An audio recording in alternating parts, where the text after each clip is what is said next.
Thank you, Kaylee, and thank you all for being here. I want to start today by congratulating the people of Israel and the people of the United Arab Emirates. Today is a historic breakthrough and a great day for peace. I also want to congratulate President Trump on this milestone. He worked very hard on this with his team.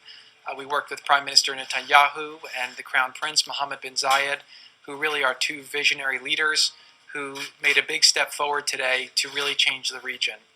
The last time we had an agreement like this in the region was 1994, when Israel made an agreement with the Kingdom of Jordan, which stopped aggression and helped bring forward peace. Really an incredible event, very important event. I made clear that the problems of the Middle East can only be solved when people of all faiths come together to fight Islamic extremism and pursue economic opportunity for people of all faiths. And when you look at what's happening, you're seeing a lot of progress is being made that nobody thought could possibly be made. We are already discussing this with other nations, very powerful, very good nations, and people that want to see peace in the Middle East. So you will probably see others of these, but this is the first one in more than 25 years. This deal will allow much greater access to Muslims from throughout the world to visit the many historic sites in Israel, which the Muslims want to see very badly and have wanted to see for many, many decades, and to peacefully pray at the Al-Aqsa Mosque, which is a very special place for them. It will be known as the Abraham Accord, and I'd like to ask our ambassador, David Friedman, to please explain why we're doing and calling it the Abraham Accord. David? Thank you, Mr. President, and congratulations to you on brokering this historic peace agreement. Abraham, as many of you know, was the father of all three great faiths. He's referred to as Abraham in the Christian faith, Ibrahim in the Muslim faith, and Avraham in the Jewish faith. And no person better symbolizes the potential for unity among all these three great faiths than Abraham, and that's why this accord has been given that name. I didn't do that. Abi, say a few words, please. Thank you, Mr. President. It's really been the honor of my life to work in your administration. I think this reaffirms your commitment to Israel, to the stability in the region. It's just a historic accomplishment, and it's peace. Peace is a beautiful thing, and it's something that everybody in the country should celebrate, I hope.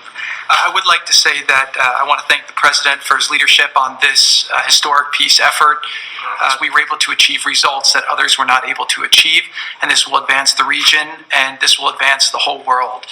I would like to say to the people of the region, Muslims, Jews, Christians, that this does give hope. Will create better interfaith exchange. So this is a tremendous step forward for peace in the world. It's been an honor to be a part of this team that Jared has led. Peace between the Arabs and the Israelis is Iran's worst nightmare, and no one has done more to intensify the conflict between Arabs and Israelis than Iran. And what we see today is a new Middle East. The trend lines are very different today, and we see the future is very much in the Gulf and with Israel.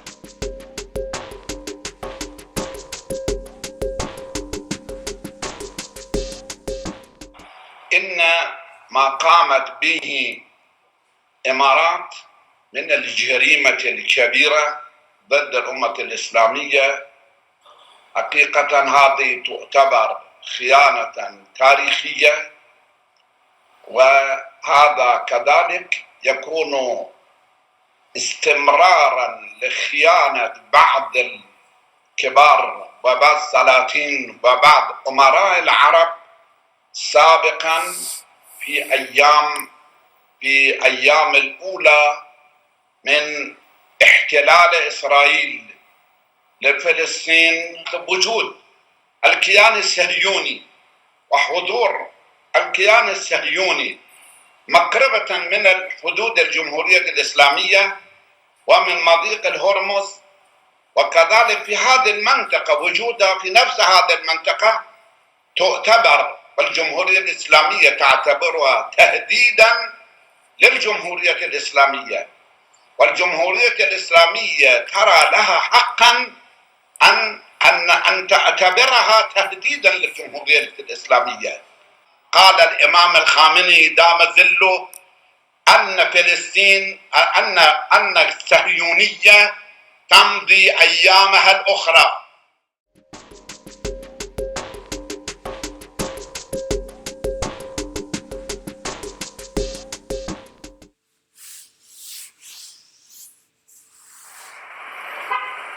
أصدق ما يمكن أن يشبه به ما حدث تماما كمثل رجل وامرأة كانا يقيمان علاقات مشبوهة سرية يمارس فيها كل أنواع العهر والحرام والموبقات، وبعد سنوات من السرية قررا أن يعلنا عن زواج رسمي، قررا أن يخرجا إلى العلن ويظهران أمام الناس كأنهما زوجان. تماما هذا الذي حصل، سنوات من علاقات سرية مشبوهة آثمة بين الإمارات وبين إسرائيل، واليوم يعلن عن الزفاف الرسمي بين عاهرين، واللافت أن شاهد العقد ليس إلا عاهرا مثلهم وهو ترامب.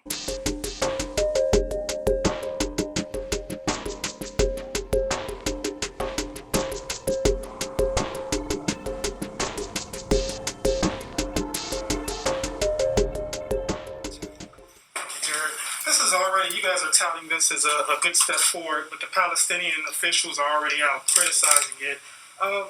If they aren't on board, how is this a good peace deal right now? Right. So, look, they have a fairly predictable response that we've seen time and time again to all types of things that help make their people's lives better. Let's just focus on the facts of what's happening, and let's focus on how to push things forward. We laid out a 180-page, very detailed plan that we got Israel to agree to negotiate on the basis of, that invests $50 billion into their economy, that allows invests $50 billion into their economy, that invests $50 billion into their economy, that allows them to double their GDP over 10 years, that can create 1 million new jobs, help their people have a much better standard of life. We also got Israel to agree to have them have self-determination, have a secure environment, and then in addition to that, figure out how to create the right land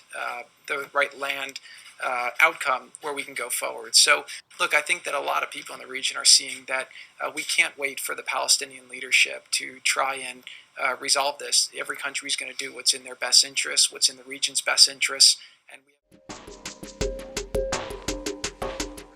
and we have big problems in the world, and we can't be stuck in the past. We have to be moving forward. Now, I will just say that a big part of what motivated the UAE to move forward at this time and take the risk that they're taking is the notion that they didn't want to see Israel take the provocative action of applying sovereignty to areas of the West Bank, which hopefully allows more space to the Palestinian leadership to come to the table and make it. So, hi, I just want to share with you about this Abraham Accord that Trump just signed with the UAE, and as part of the Middle East peace process that has been ongoing for years and years and years. And first of all, I want you to know that they have not made public that document, and I've not been able to read it or look it over. So the only way I could do anything is by kind of researching what I could find online. And all the news always says the same thing, like the significant peace process, the historic, peace process and all that sort of stuff. But if you noticed in that video where Kushner said there will be a $50 billion investment, well, so that's what's behind closed doors, right? That is the carrot stick. Okay, so yeah, any country's going to accept, and a small country such as Israel. Well, we've been funding them for years and years and years, and they will accept that $50 billion. If it sounded to me as if Kushner was saying a $50 billion investment.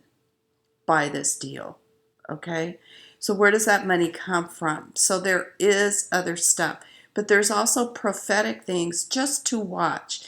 And I'm not trying to say anything, and I will get into that in a minute, but let's get into some background here and why watching what's going on today and what goes on in Israel is important. And I'm not anti-Semitic. I lived in Israel for a long time. I lived on both the Israeli side and the Palestinian side. And I believe in justice. I believe in fair treatment of humanity. And I have seen and been a large part of a lot of injustices that goes on. That is how I've learned about the propaganda that happens out there in the news world. So let's start out with Palestine and Israel. Now, I know a lot of Christians out there are like 100% pro-Israeli, anti-Palestinian, and I don't think that's right. I don't want to go into a lot of details with that, but there's a lot of Christian Palestinians, by the way. So in 1917, there was a pre-British mandate for Palestine. So this was in 1917. The green was a Palestinian area. This is where all the Palestinians lived in all their little villages. And the Ottoman Turks, 1,400 years they lived there. Okay, there are caves. There's all kinds of stuff to show that archaeological wise. And this is the area, the blue is where the Jewish people lived in 1917. Then from 1918 to 1947, slowly but surely, a lot of immigration of Jewish people came and moved into Palestine. It was called Palestine back then, okay? And I know you will hear pastors and other people say that that's not what it was called, but that is what it was called. If you go look up the documents yourself and read the Bellflower Agreement, those things, you will see that is what it was called. So, more and more people started coming, and it increased, from 6% to 33% of immigration. They were immigrants because remember the Jews were scattered, and they started coming back to what they felt was their homeland. Okay, and you have to understand, if you know historically the maps of Abraham, I mean, a lot of that was in the Levant region. That included Iraq, Iran, Syria, Jordan, okay? So from 1920 to 1946, Jewish immigration to Palestine increased. Okay, you see here the numbers, you can just see it. More and more people started coming. And they came from these different regions, a lot from Germany, Spain, France, right? In 1947, there became a partition plan. This was after World War II, right after World War II. The United Nations, which developed during that time, proposed a plan that would grant 55% of historic Palestine to a Jewish state and 45% to an Arab one. So the blue, which is 55% of the land, according to the partition plan, resolution number 181, was to be Jewish. This is all because of the United Nations colonization. Then the Palestinians were given the green area. This is like Gaza, okay? This is Jerusalem here. This is up in the north, kind of by Haifa. But it was never implemented. They proposed it, but not implemented.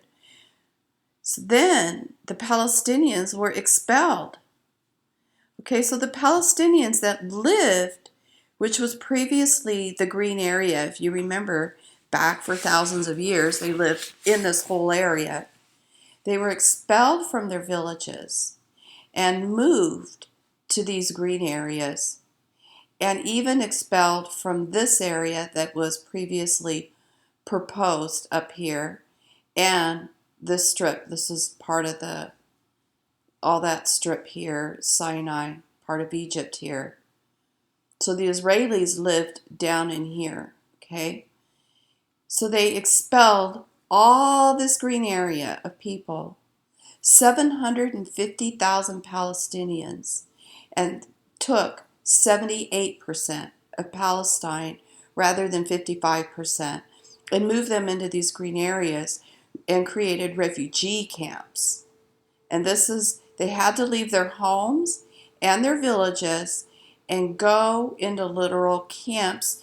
And now they're walled and wired, and they were wired and fenced for a long time, and they had no place to expand, and have been living under dire circumstances ever since. So then in 1967, Israel decides to go and occupy Gaza and the West Bank and the Golan Heights, part of Syria at that time during the 1967 war. And it is, like the Miracle War, right? They call that the Miracle War. So then they expelled another 300,000 Palestinians from their homes. And then in 1993 to 1995, they came up with the Oslo Accords. If you remember hearing about that, if you're old enough. If not, you can look it up, the Oslo Accords. And they divided the areas into A, B, and C. Okay, so then it becomes complicated. So this blue area is all of Israel. This was the West Bank previously. But then it became Palestinian, just the green parts here.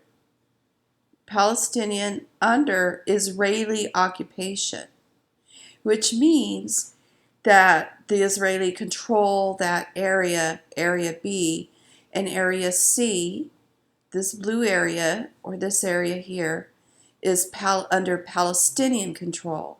So not only did Israel take over all this land, okay, they eventually started coming in to the West Bank and also into Gaza and building settlements, okay?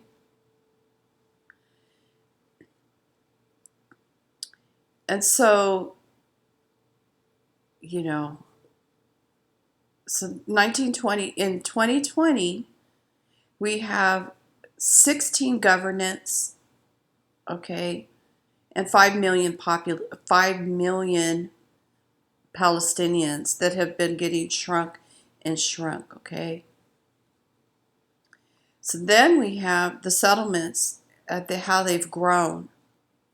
So here we have Palestinian under Israeli control.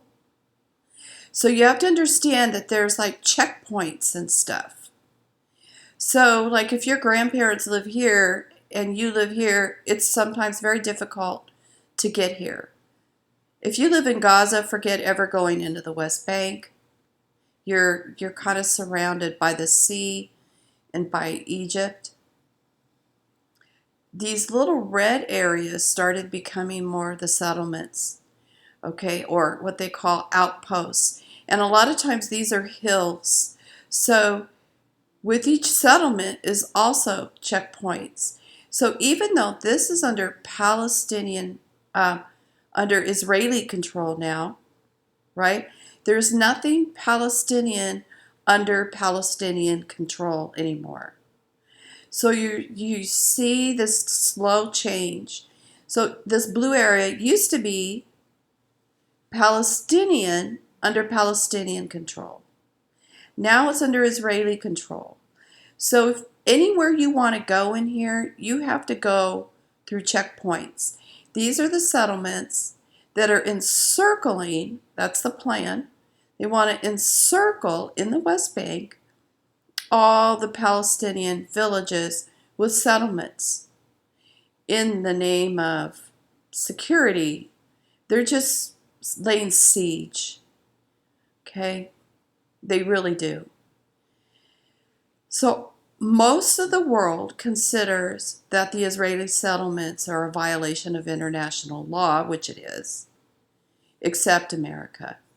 And we pump in billions of dollars a year to Israel under the guise that there are allies, the only allies in the Middle East. Like as if all Arabs and all countries all around are enemies, right? Jordan, Egypt, Lebanon, Syria, all enemies. Saudi Arabia. Okay? So it's propaganda. It's Zionism. So the settler growth here, and I know this might be boring. Stick with me. This is educating. This is important to understand in these days, okay? We don't want to ignore it. So we have population of Israeli settlers from 1972, and it just continuously goes up. This is both in the West Bank and East Jerusalem. Now, in 2006, Netanyahu removed all settlers out of Gaza. Okay, so that's why that went down a little bit in Gaza.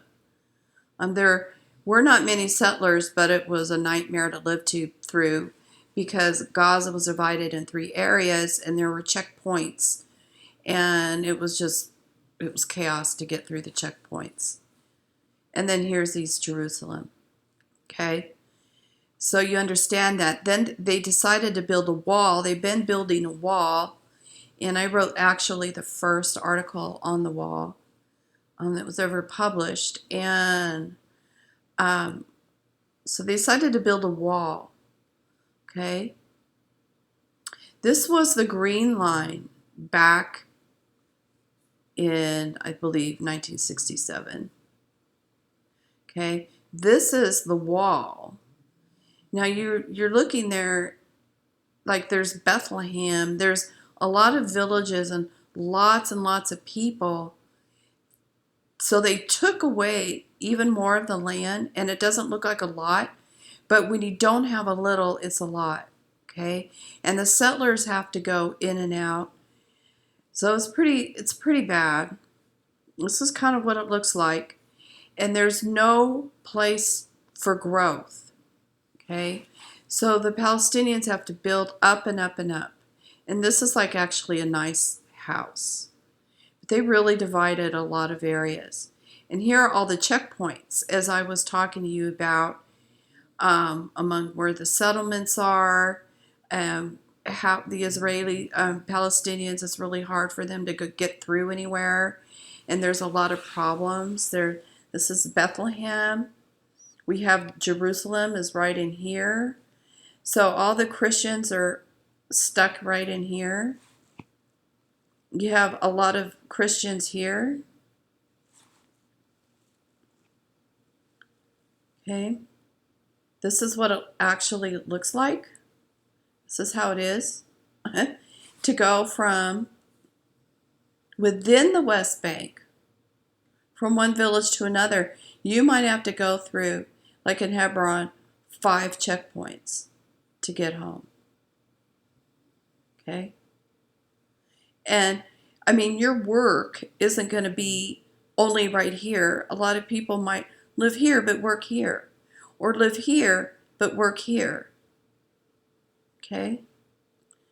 So there's 700 road obstacles across the West Bank, including 140 checkpoints. And it does severely limit Palestinian movement. About 70,000 Palestinians with Israeli work permits cross these checkpoints in their daily commute, and it takes hours. And guess who funded these? The World Bank funded all these checkpoints for the Israelis. Okay. Then we have the refugee camps. These are the camps that are still here today. They are also separately walled in. Maybe not like a wall, but there's fences and stuff. They can't expand. There's no room for growth, right? So that's 1.5 million refugees. They have also moved to Jordan, Syria, and Lebanon. Okay. So Israel has been annexing, and that's what a lot of this is about. They want to annex more of the Jordan Valley and up in the Golan Heights. Okay. This is still all Israeli, but they want to annex like this area, okay, along Jordan, the Jordan Valley, which I'll get into.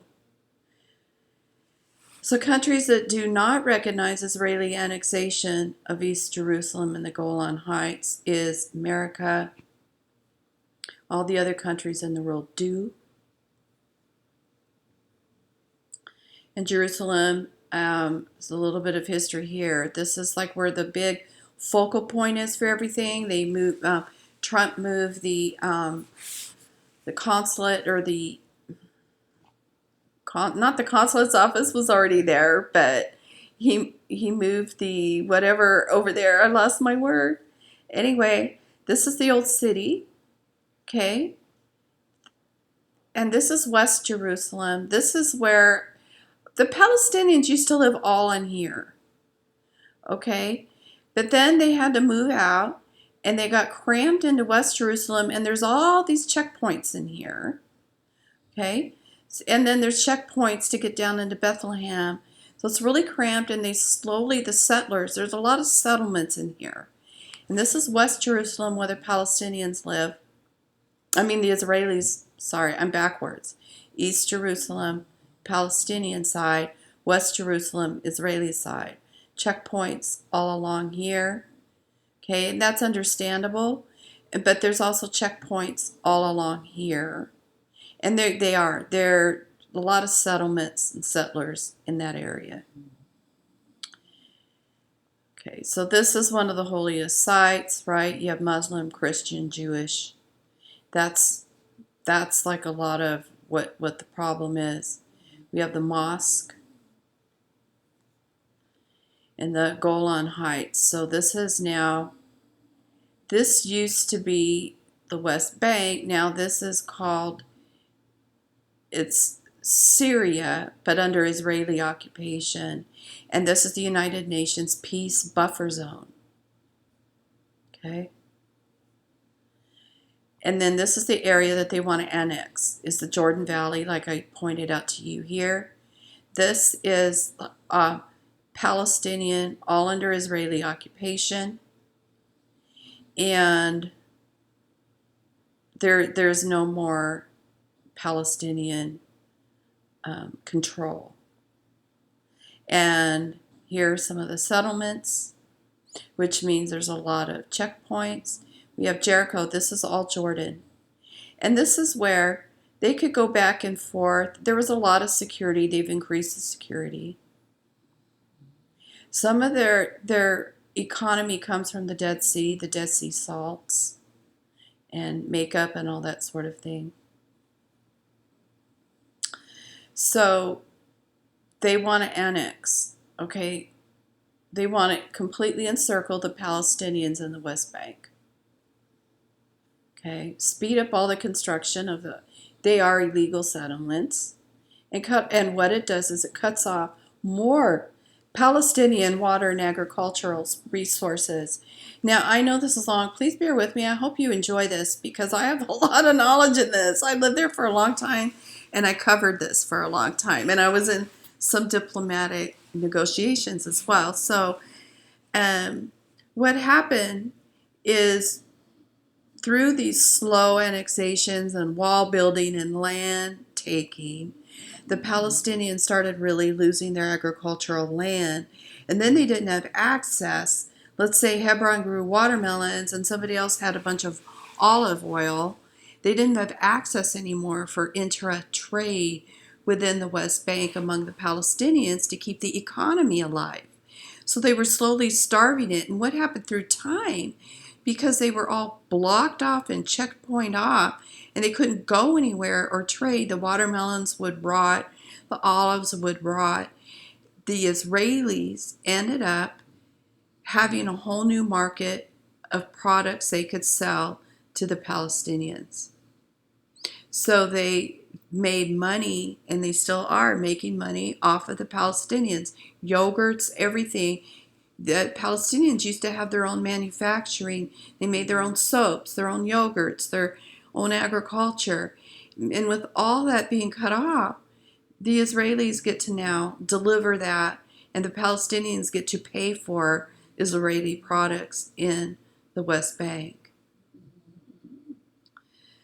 So all of a sudden, Trump wants to do, now look at the difference.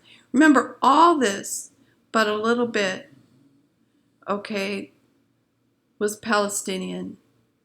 So now that he wants to have 85% Palestinian control, including the Jordan Valley, right? And he wants to have only 15% under Palestinian control. But what's going to happen with all the settlements? See, you have some blue areas here. You have to remember where Jerusalem is. This is Bethlehem. Okay, this is the Jordan Valley. Lots of people have lived here for hundreds and thousands of years. They would have to also leave. Where are they going to go? So this is Trump. He wants them to take less land. And this is Netanyahu. They want to take more land. So part of this agreement is to put on pause the Jordan Valley annexation. That's now keyword, on pause, not to stop it. It's already illegal. The whole thing that I've shared with you is unjust. Okay? See, they had 3 checkpoints in Gaza. Now it's all open, but it's still divided by area. And it's horrible here. Okay? That's what it's like. This is not what it was like when I was there. Starting to get like this when I was there. I had an office in Gaza and Jerusalem. So, see, they're just stuffing the Palestinians out, right? You have a majority that have left. Thank God they could save up the money to leave. So we have 5.7 million Jews, which is, so they're funding, the Zionist movement funds a lot of this and buys settlements. And the thing is, the Palestinians, they say, well, the Palestinians will sell the land. Well, because they're getting starved out. So they'll sell the land and leave the country. 5.7 million Jews in the United States and 6.7 million in Israel. So, okay, so that's some background, right? Thank you for listening. I have more. Can you stay with me? So this is the diplomatic courier. Does the accord bring genuine prospects? Now you saw with the reaction to some of the surrounding countries, right? They were very upset. But it marks the beginning of a process that normalizes Israel-UAE relations, right? For an end, but that's not correct, to annexation plans in the West Bank. That's not what's going to happen. They're not going to end the annexation. And this is the reason why the Palestinians don't agree on anything, because there's never an end to the settlements. It's now under, when I was there, a lot of it was still under Palestinian control, Area C. It's not anymore. It's now under Israeli control. So even though they signed these peace agreements, the Israelis, because they're funded billions of dollars by the United States of America, have jets and, F-16s and F-35s and helicopters and bombs and nuclear weapons and everything. They don't stand a chance. And so they don't trust the Israeli government, because they have broken so many of the agreements and continue to build settlements and push them out of their homes continuously. That's why, guys. So for the Palestinians, this deal may mark the end of their influence to prevent future annexation and significantly harms the possibility of a two-state solution. So it depicts the regional shift in interest towards countering Iran. So understand, Iran was thrown in there and you saw the response. So they're going to give a lot of money, right, to the UAE for F-35 airplanes. They're going to sell. UAE is going to buy a lot of airplanes and buy some stock in that. So rather than support a strategy that harms Palestinians and regional stability, regional leaders should instead apply an inclusive diplomatic approach that considers the region's diverse range of voices and opinions. This means including the Palestinian authorities in discussions regarding impending normalization between Israel and the Gulf state, as well as dialogue that promotes constructive normalization and cooperation to avoid conflict. Increased diplomatic cooperation is important, but cannot leave Palestinians in the dark. So it's not a peace process. It's not a peace thing. They scapegoated the Palestinians, continuing, just skirted them, right? Like as if they don't exist, to giving billions of dollars for this plan, and talk about peace with the Christians, the Arabs, and the Jews. Okay, so this is the Institute for National Security Studies at Tel Aviv University. And so the question is here, does normalization with Israel serve the supreme interests of Islamic law, or is it a knife in the back of the Muslim? And they state it depends on whom you ask. Not only is the historic, quote-unquote, agreement between Israel and the UAE sparked a political debate between the UAE and its adversaries in the Middle East, but it has also ignited a fierce religious debate. The Israeli leadership would do well to pay attention to this religious dialect. See, so here we go. There's so much scriptural stuff going on in here. It's amazing to me. So the UAE signed an agreement, and it was hailed by Egypt, Oman, Bahrain, and Mauritania. I don't know where that is. It was severely criticized by Islamist forces and the Palestinian Authority. Okay. Its polemic between the UAE and its adversaries are about the religious legitimacy of the agreement with Israel demonstrates the flexibility of Islamic religious law and its ability to play a positive role in mustering broad-based public support. Got that? Under the guise of religion, to get broad-based public support for peace and normalization. So that's all what it's about. Okay, because Netanyahu was getting a lot of flack about the annexation of the Jordan Valley. So we have here, I don't want to keep going on, but it gives you an idea of how they're using religion as kind of a program monitor to make it seem. See, things aren't what you think they are. Remember that. It's called the Great Deception. I've done lots of videos on it, and it's just mind-boggling how much is going on today. How much is going on today? And so we have here the UAE will receive F-35 fighter jets from the United States as a possible dividend from this deal.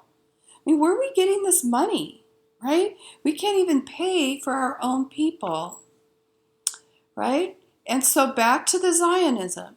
So what this is, and I'm going to just read some of this, is the purpose of the invocation of Abraham is to present the European Jewish colonial movement of Zionism as a Jewish religious quest, not a European colonial one. You have to remember it was European colonies before. They want to change it to a religious quest. Okay? It's crazy. See, so here, the essence of endorsing Zionism is the agreement that its colonial nature be covered up so that any resistance to it would be presented as anti-Jewish prejudice. So if you don't agree with the interfaith movement of joining of the Christians, Jews, and Arabs, then you're going to be anti-Jewish. Now, you know what? I'm a Christian, but I'm not going to mock. We all live together. We all have our own beliefs, all right? I'm not interfaith, but I'm not going to pound my Bible up somebody's face, right? I'm going to live my life as a witness, stand for justice, and try to live as peacefully as I can with others. I mean, the Jews lived in Babylon, right? We just want to make sure that we stay separate, that we don't let the world influence our lives, and that we're not ignorant, and that we are watchful of what's going on around us, right? But we should stand for justice. This is like the Roman Empire. And here in America, it's just like becoming like the Roman Empire, right? It's horrible. So let's see what else is in here. It's like a false reality. The lived reality of the colonial past and the colonial present is that of the deep, ongoing, and quotidian brutalization of a people by another. That's the reality. In the case of Israeli Jews and Palestinians, there is no commonality of living outside the conquest of the land by European Jewish colonists, any more than there was in the lives of white and black South Africans during the colonization and the apartheid. So I'm serious. You saw the maps, okay? So let's go on. Let's look at Ezekiel here. So Ezekiel chapters 36 and 37, a lot of those prophecies have already been fulfilled. The scattering of the Jews, the reuniting in 1947, 1948, you saw the maps coming back together to Jerusalem. There is no temple right now. But here in 38, it says, the word of the Lord came to me, and I love how he says, Son of man, set your face against Gog, against the land of Magog. So Gog is the ruler, the land is Magog, the chief prince of Meshech and Tabul, which is like Turkey. I don't know where these really are. But this is what the sovereign Lord says. I am against you, Gog, chief prince of Meshech and Tabul. So that's a ruler. I will turn you around, put my hooks in your jaws, and bring you out with your whole army, your horses, your horsemen, fully armed, and with a great horde, with large and small shields, all of them brandishing their swords, their weapons. Persia, Cush, and Put will be with them. So there's many, many nations in the area with all shields and helmets, also Gomer with all its troops, and Beth Togarmarath for the far north with all its troops, the many nations with you. Where are they going? Get ready, be prepared, you and all the hordes gathered about you, and take command of them. After many days you will be called to arms. In future years you will invade a land that has recovered from war, whose people were gathered from many nations to where? The mountains of Israel, which had long been desolate. It's not desolate anymore. So let me explain here. The surrounding nations, all these countries, Persia, there's old maps you can look at, figure out where these are, right? Are going to come together and go to the mountains of Israel. Now, the mountains of Israel, most of them are actually the Palestinian, okay? Which had long been desolate. None of that's desolate anymore. They had been brought out from many nations, and now all of them live in safety. The Palestinians don't really live in safety, but the Jewish do. If you go over there, and somewhat what people think of safety anymore, what was abnormal has become the norm, like normal. You and all your troops and the many nations with you will go up, advancing like a storm. You will be like a cloud covering the land. This is what's going to happen, what has not been fulfilled. This is what the sovereign Lord says. On that day, thoughts will come into your mind, and you will devise an evil scheme. You will say, I will invade the land of the unwalled villages. I will attack a peaceful and unsuspecting people, all of them living without walls and without gates and without bars. Who's living without walls, gates, and bars? The Israeli side of that wonderful mountain. The people that have been brought from all nations. They're living peacefully. There are not walls and gates and bars on the Israeli side. So these people are going to come, and I get the idea maybe come, I don't know, but some evil will arrive in this leader's head that he's going to go ahead and conquest more of the unsuspecting people while he's there. I don't think it was an original plan. I will plunder and loot and turn my head against the resettled ruins and the people gathered from the nations, rich in livestock and goods, living at the center of the land. Sheba and Dedan and the merchants of Tarshish and all our villages will say to you, have you come to plunder? Have you gathered your hoards to loot, to carry off silver and gold, to take away livestock and goods, and to siege much plunder? Therefore, son of man, prophesy and say to God, this is what the sovereign Lord says. In that day, in the future, when my people Israel, so he says it here, are living in safety. So he says Israel, the people of the mountains, are living in safety. You will take notice of it. You will come from your place in the far north, and you and many nations with you, all of them riding on horses. Okay, current war battles gear. You and many nations with you, riding on horses, and a great horde, a mighty army. You will advance against my people, Israel, like a cloud that covers the land in the days to come. Gog, I will bring you against my land, so that the nations may know me when I am proved holy through you before their eyes. This is what the sovereign Lord says. You are the one I spoke of in the former days by my servants, the prophets of Israel. At that time they prophesied for years that I would bring you against them. This is what will happen in that day. When Gog attacks the land of Israel, my hot anger will be aroused, declares the sovereign Lord. In my zeal and fiery wrath, I declare that at that time there shall be a great earthquake in the land of Israel. The fish in the sea, the birds in the sky, the beasts of the field, every creature that moves along the ground, and all the people on the face of the earth will tremble at my presence.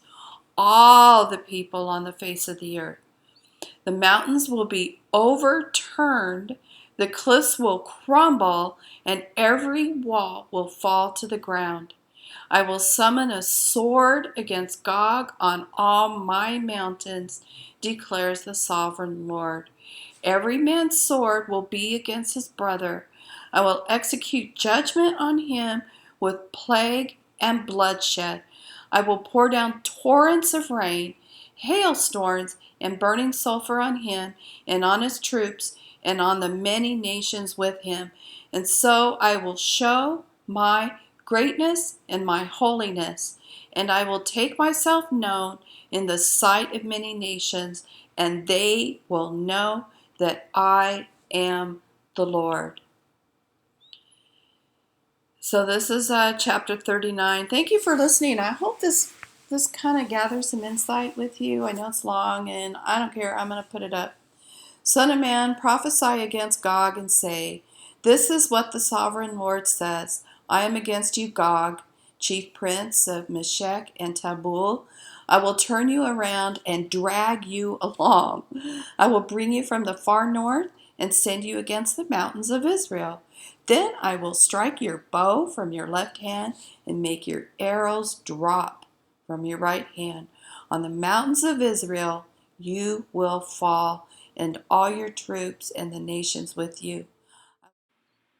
Sounds like a lot's going to happen down the road. I didn't finish reading chapter 39, but you can to get an idea. But the promise is made. They will all fall one day when they come against Israel.